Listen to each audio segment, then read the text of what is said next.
Ako'y nagtataka, bakit biglang na ano ka? Hep! Sabi na eh. Kaya ikinandyan sa higaan mo eh, may tinira ka na naman na daga. Kaya ikigayaan. Tama! Ayan oh. Oh, sinuffocate na naman niya yung daga.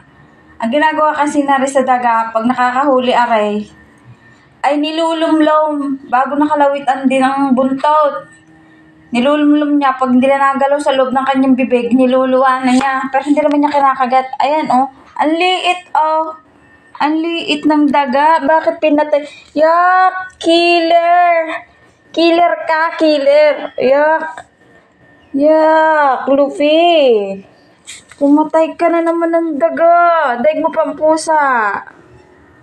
Kaya pala kinandyan sa higaan mo. Ari si Luffy, ang trabaho na ray. Pag ari ay may kakainin na nakuha sa labas o kaya ay kung saan saan din sa loob ng bahay. Tapos daga, ari lulugmok din sa kanyang higaan. At doon niya paglalaruan ang kanyang nakuha. O, tingnan nyo, kala may maamong tupa eh. Sabi niya, ko'y dude, kaya lumugmok siya din. Oh, nakahuli na naman ng daga. Eh, no, ang liit-liit ng daga, oh. Yak, Luffy. Kakaani ka.